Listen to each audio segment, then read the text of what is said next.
This is the Investor Connect podcast program. I'm Hall T. Martin. I'm the host of this show in which we interview angel investors, venture capital, family offices, private equity, and many other investors for early stage and growth companies. I hope you enjoy this episode. Well, hello, this is Hall Martin with Investor Connect. Today we're here with Dick Blanc of Beyond Angel Network and Fund at Cedarville University.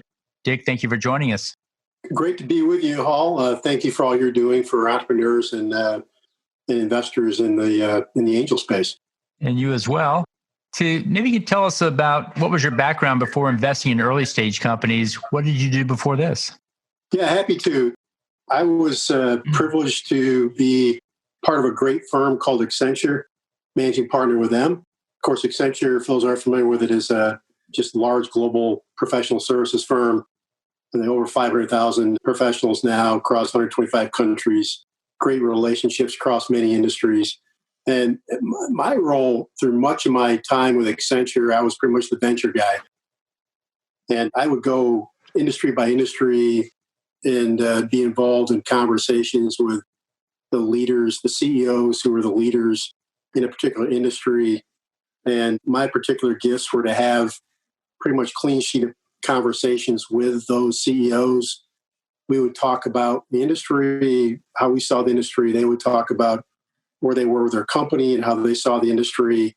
And very often, what would come out of those discussions were new ventures that we would do together that were often off market to help that particular leader in the industry maintain their leadership position or regain that leadership position. So that whole venture background for me is a passion and ultimately informed much of what I did personally with my own investments and got me into the whole venture space myself. So tell us more about your angel network, Beyond Angel Network and the fund you have with it. Tell us more about that and how it works. Yes, when I did a bit of succession, I left the firm 2 or 3 years ago, and president of the university reached out along with the dean of the business school.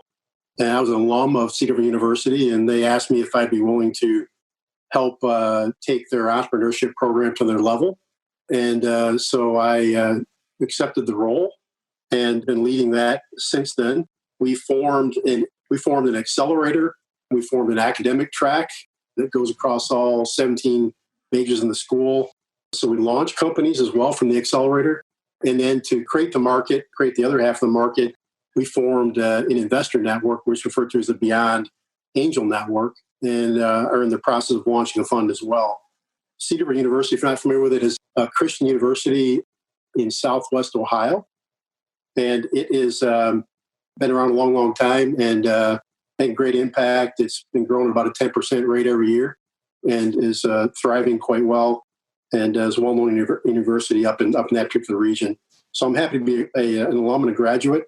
The university desires to be a Midwest hub for entrepreneurship, particularly faith-driven investment and faith-driven entrepreneurship as part of a larger national ecosystem of faith-driven investors and faith-driven entrepreneurs. We have a group of about 25, headed toward 30 angels with a larger group of about 150 investors who come alongside of us to invest. And we have about 4 events per year. These days they're virtual. And we typically have 4 founders pitching that go through our vetting and due diligence process. So we're a lot of excitement around the university about our Beyond Angel Network and the fund and the accelerator and the academic track. And we've got a relationship with Baylor as part of all that. Grand Canyon, a number of other universities, Dallas Baptist University. There's just a growing network also of venture funds, Sovereigns Capital out in San Francisco, Eagle Ventures in Dallas. So it's a great ecosystem, and we're happy to be the Midwest hub for that growing ecosystem of investors and entrepreneurs. Well, that's great. So you've been an angel for some time, and you're now putting this together. How do you see the industry evolving for angel groups? Where do you see it going? Yeah, it's interesting. There's obviously with the pandemic that's the first thing everybody thinks about, right, in terms of a pivot that's being made. But clearly we see a new market cycle forming. Certainly angel groups right now are a bit short-term cautious and a little bit distracted, right?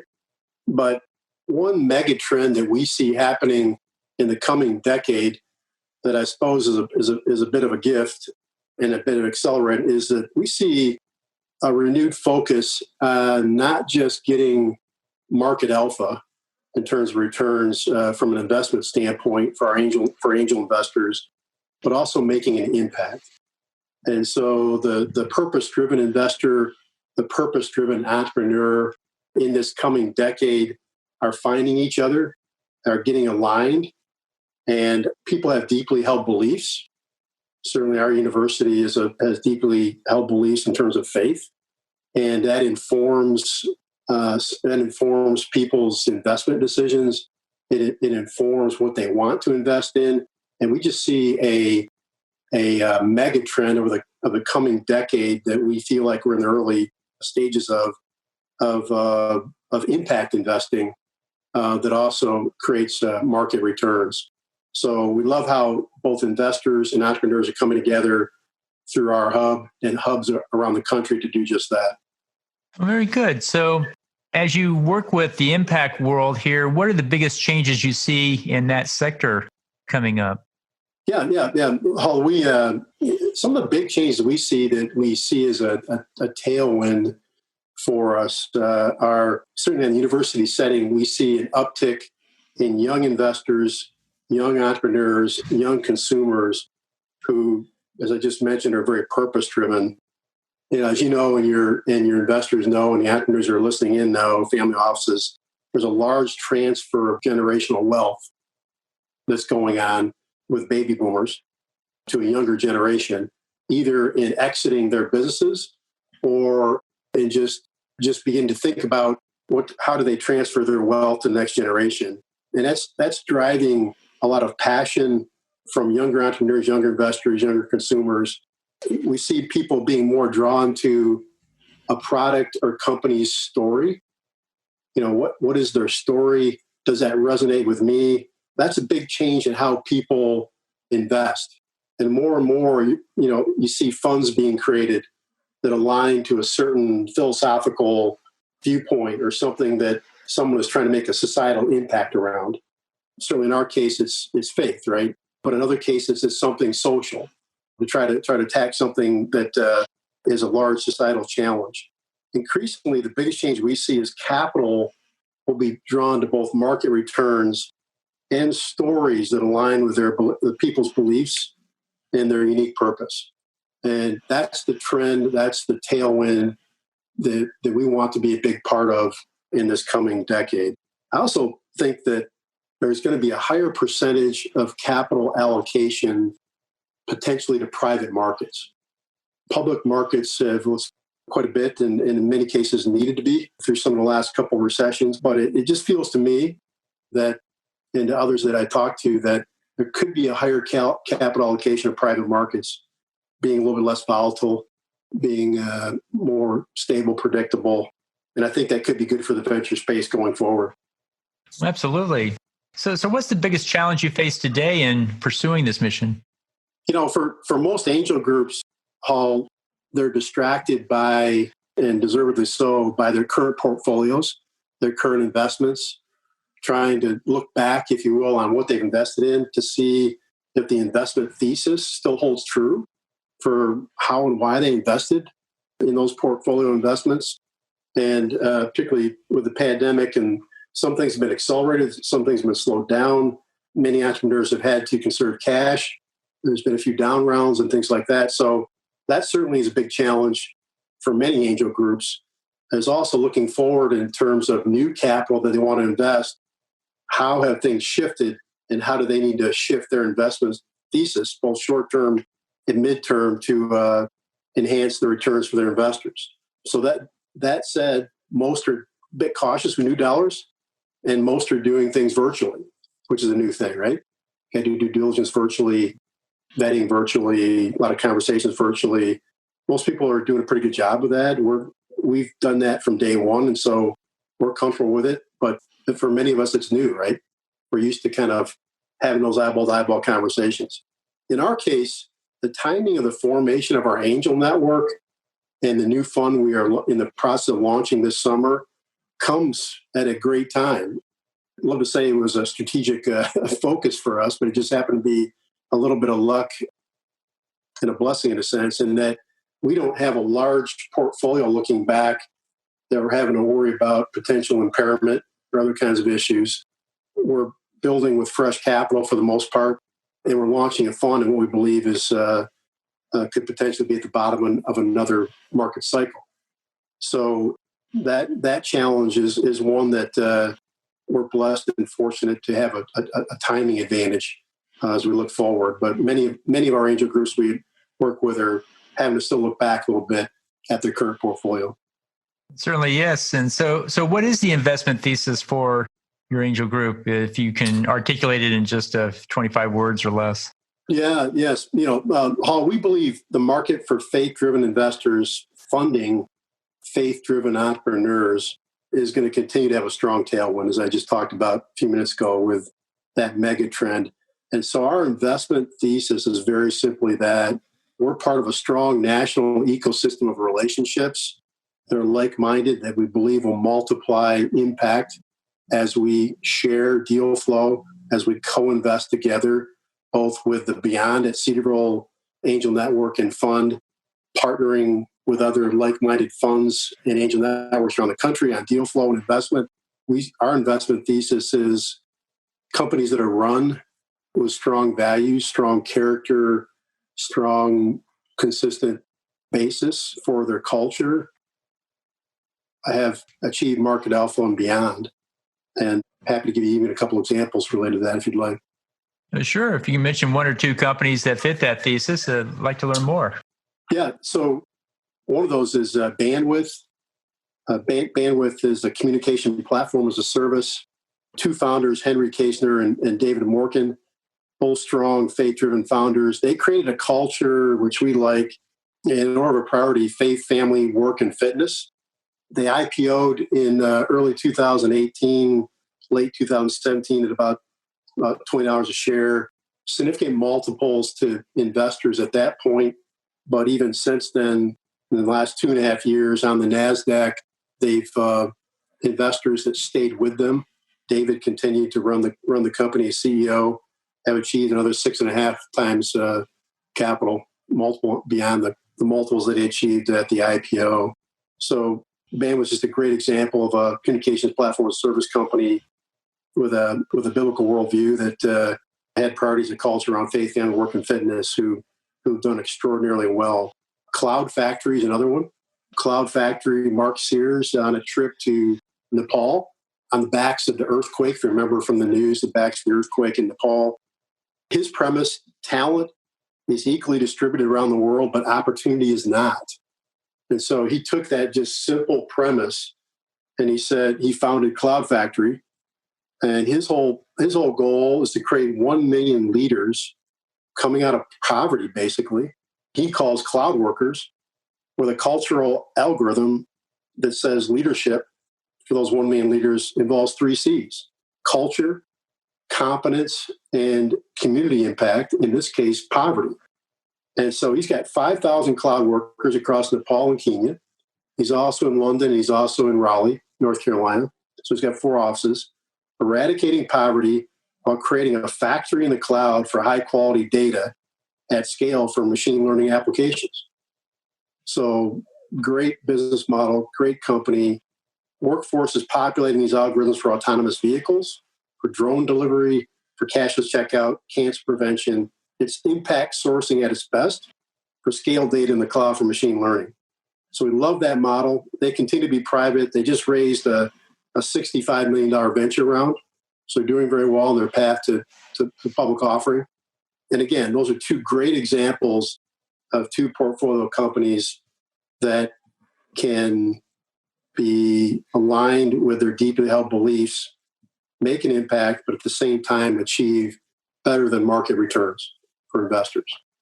So you're putting a fund together as well. Can you talk about that and how it works? Yes, the fund very simply is, first of all, we're raising soft interest for this summer. It's basically a sidecar fund. It'll be a $5 million fund.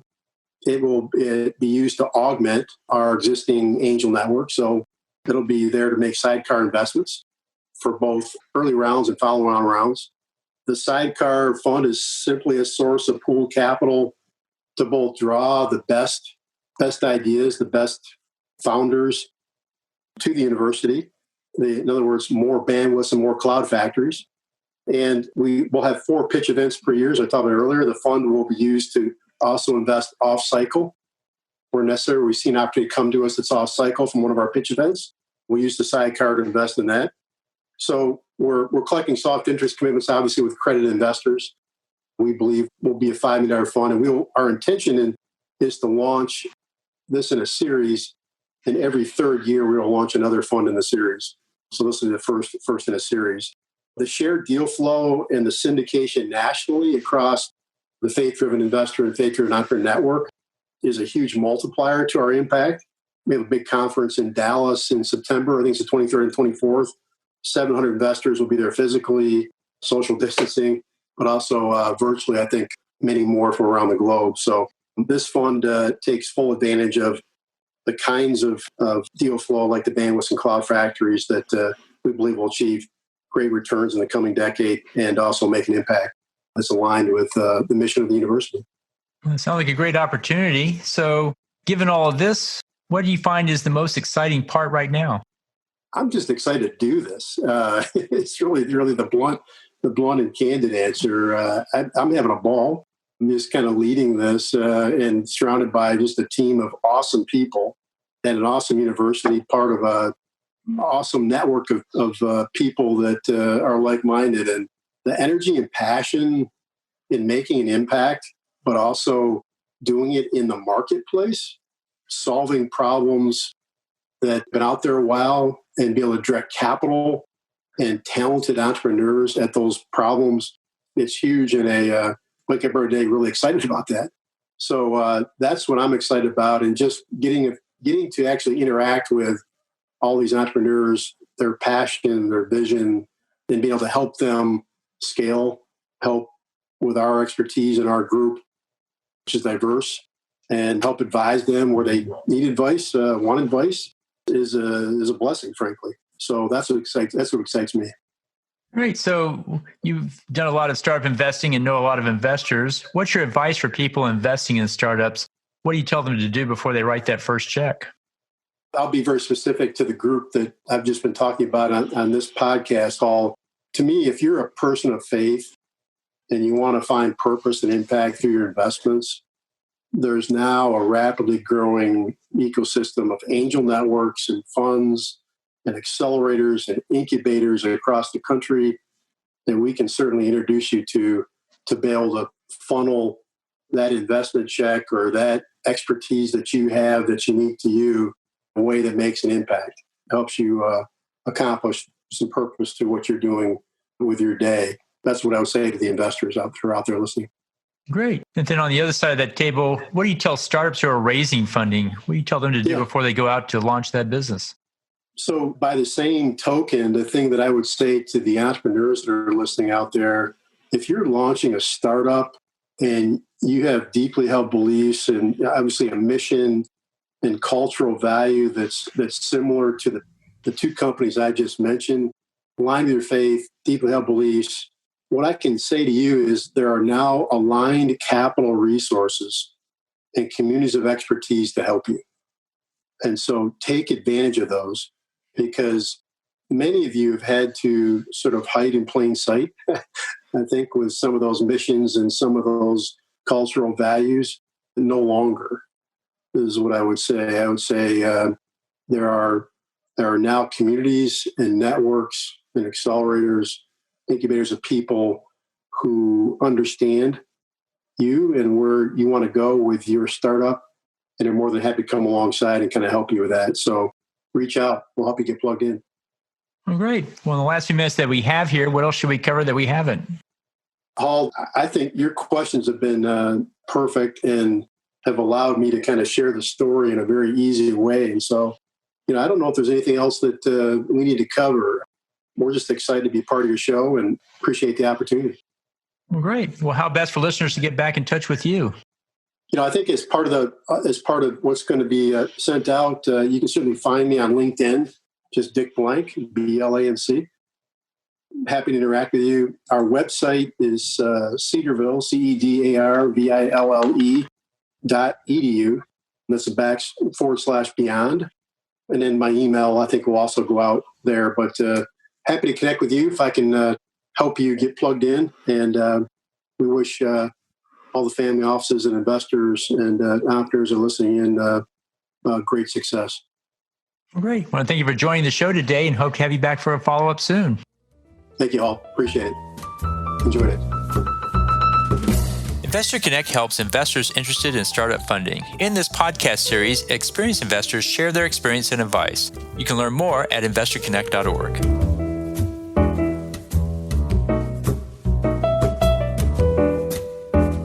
Halty Martin is the director of Investor Connect, which is a 501c3 nonprofit dedicated to the education of investors for early stage funding. All opinions expressed by Hall and podcast guests are solely their own opinions and do not reflect the opinions of Investor Connect. This podcast is for informational purposes only and should not be relied upon for the basis of investment decisions.